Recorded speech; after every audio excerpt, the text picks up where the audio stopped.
नमस्कार, news 18 update में आपका स्वागत। मैं राहुल ओझा आपके साथ। पटना से बड़ी खबर है, 23 जून को बैठक होनी है। विपक्षी दलों की यह बैठक होगी। बीजेपी विरोधी दलों की बैठक बुलाई गई है। पहले 12 जून को यह बैठक होनी थी। विपक्ष को एकजुट करने की मुहिम की यह कोशिश से कवायद है और अब अगली जो तारीख है वो अब सामने आ चुकी है। 23 जून को यह बैठक होगी। हालांकि इससे पहले यह जो बैठक है वो 12 जून को होनी थी, लेकिन राहुल गांधी से कांग्रेस से समय नहीं मिल पाने का भी हवाला दिया गया और नीतीश कुमार अगुवाई कर रहे हैं इस बैठक का। और चलिए इस पूरी खबर पर आनंद अमृतराज हमारे साथ सहयोगी जुड़े हैं। आनंद, अब नई तारीख सामने आ गई है, विपक्षी एकजुटता की कवायद 23 जून को अब बैठक होनी है, क्या अपडेट आपके पास? देखिए राहुल, बड़ी खबर है और न्यूज 18 इस खबर को पहले ब्रेक कर रहा है। 23 जून को पटना में बीजेपी विरोधी दलों की एक बड़ी बैठक होने वाली है और पिछली बार 12 तारीख को होने वाला था, लेकिन 12 तारीख का जो समय था वो इसलिए बढ़ा दिया गया था क्योंकि उस बैठक में राहुल गांधी और मल्लिकार्जुन खड़गे सहित जो स्टालिन तमिलनाडु के मुख्यमंत्री है वो किसी कारणवश नहीं आ पा रहे थे, उनका कार्यक्रम लगा हुआ था।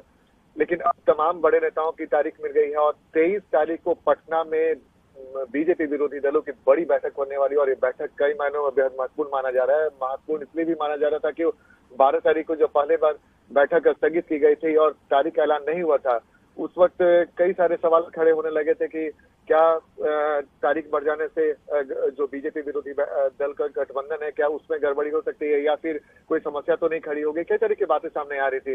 लेकिन अब ये तय हो गया कि तमाम बड़े नेताओं का, जिनके बारे में नीतीश कुमार ने साफ साफ कर दिया था कि अगर बड़े नेता नहीं आते तो फिर बैठक का कोई मतलब नहीं है। और उसके बाद जो जानकारी मिल रही है कि इस बैठक में राहुल गांधी, मल्लिकार्जुन खड़गे सहित स्टालिन और जो भी विरोधी दल के बड़े नेता हैं, तमाम नेता इस बैठक में शामिल होंगे और इस बैठक को कई मायनों में बेहद महत्वपूर्ण माना जा रहा है।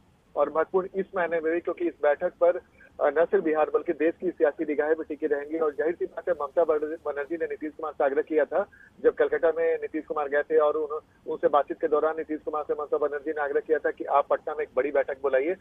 तो महत्वपूर्ण इस मायने में भी है राहुल की पटना में ये बैठक हो रही है, यानी कि बिहार आने वाले समय में राजनीति का केंद्र बिंदु अगर बने तो इसमें कोई आश्चर्य की बात नहीं, क्योंकि नीतीश कुमार ने जो पहल शुरू की है उस पहल का जो फलाफल है वो 23 तारीख को पहली बार तस्वीर दिखेगा जब तमाम बड़े नेता, जो बीजेपी विरोधी बड़े नेता हैं, वो एक मंच पर एक साथ नजर आएंगे।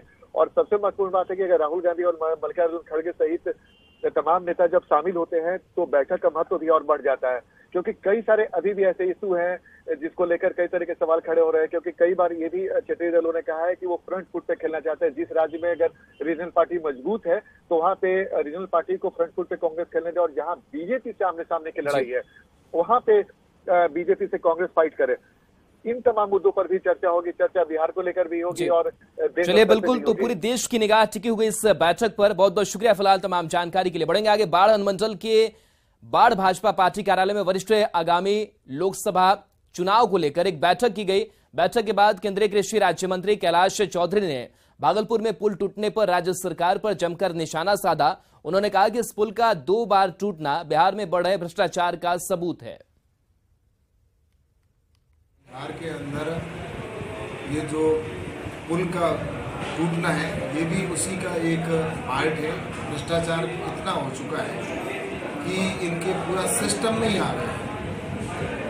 इनका पैसा जेट 1 से लेकर जइयर, उनका जो ठेकेदार जइयर से लेकर ऊपर तक पहुंचता है। अब उसी का परिणाम है कि एक बार नहीं दूसरी बार ये पुल बिहार के अंदर टूटा है। शिक्षक भर्ती परीक्षा 2023 में शामिल करने की मांग को लेकर सीटेट के अभ्यर्थियों ने सचिवालय के बाहर प्रदर्शन किया। अभ्यर्थियों की मांग है कि उन्हें भी शिक्षक भर्ती परीक्षा में शामिल किया जाए।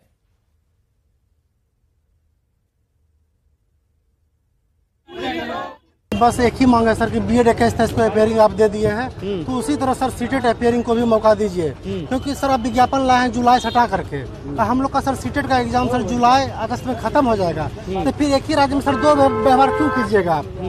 बस हम लोग को सीटेट अपेयरिंग करवा दीजिए सर किसी भी तरीके से। और शिक्षा मंत्री से सर हम लोग मिल चुके हैं, दीपक कुमार को भी ज्ञापन दे चुके हैं।